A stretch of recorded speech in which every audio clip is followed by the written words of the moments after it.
beberapa negara Eropa, terdapat salah satu sajian olahan makanan yang dikenal akan proteinnya yang cukup tinggi serta cukup digemari, yaitu escargot. Sajian resep masakan yang dikenal berasal dari Prancis ini memang seringkali dimasukkan dalam kategori makanan ekstrim karena penggunaan bekicot sebagai bahan utamanya. Perjalananku kali ini di seputaran wilayah Gunung Kidul akan mengolah hewan moluska atau hewan bercangkang yang hidup di darat ini menjadi salah satu bahan dasar olahan jajanan bercita rasa tradisional.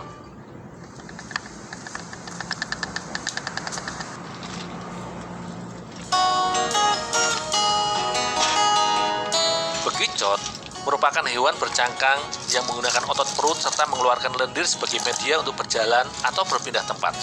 Karenanya, sebelum diolah menjadi bahan makanan atau masakan, bekicot pun harus melalui beberapa tahapan agar dapat dikonsumsi. Salah satunya dengan direbus dengan air kapur terlebih dahulu.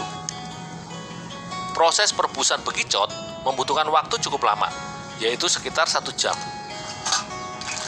Fungsi perebusan ini, selain mematangkan daging serta menghilangkan lendir maupun kotoran yang terdapat pada tubuh bekicot, perebusan dengan air kapur ini juga membantu menghilangkan aroma apek pada daging bekicot serta membantu membunuh bakteri yang seringkali terdapat pada cairan atau lendir bekicot. Selain itu, fungsi perebusan juga memudahkan daging bekicot terlepas dari cangkang.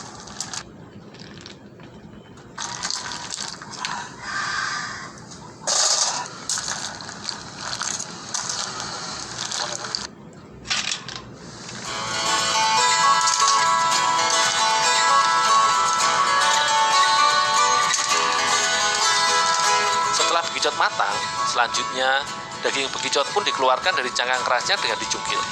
Ini tentunya agar mudah diolah bersama bahan lain nantinya.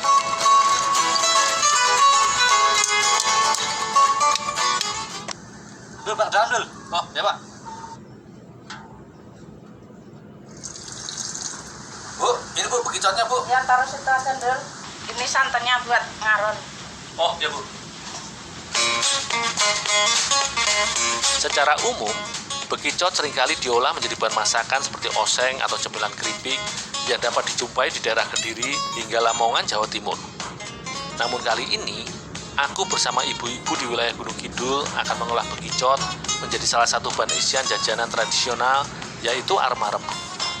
Selanjutnya, bekicot yang telah matang direbus pun dicuci dan dicincang menjadi potongan-potongan kecil agar mudah diolahnya.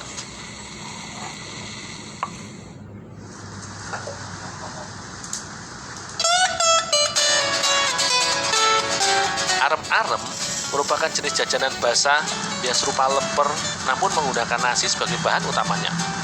Jajanan arem-arem dikenal memiliki cita rasa yang gurih. Karenanya, sebelum dijadikan bahan campuran atau adonan utamanya, beras pun diaron atau dimasak bersama dengan santan hingga setengah matang. Sementara aku menyiapkan beras yang diaron sebagai bahan utamanya, ibu-ibu pun mengolah daging bekicot. Ragam bumbu dapur seperti merica, ketumbar, kunyit, jahe, bawang merah, bawang putih pun dihaluskan hingga tercampur dan membaur menjadi satu adonan bumbu.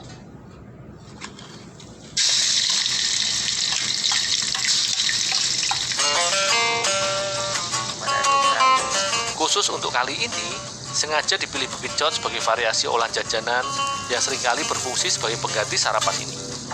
Sebagai isian, daging bekicot pun dimasak bersama wortel dan bumbu hingga matang dan tercampur merata serta meresap sempurna.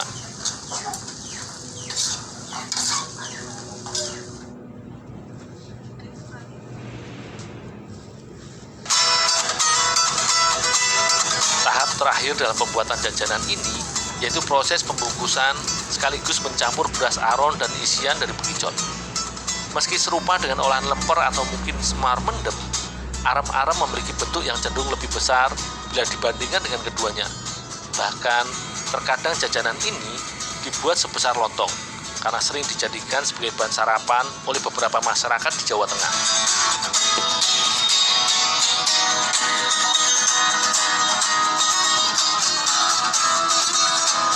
Meski sebagai atau termasuk dalam jenis jajanan, namun arem-arem merupakan jenis jajanan yang lengkap akan gizi.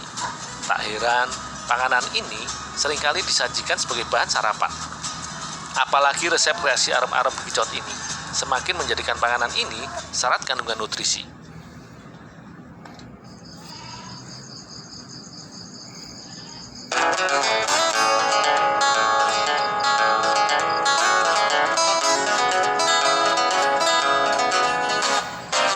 Berdasarkan penelitian, protein yang terkandung pada bekicot cukup tinggi.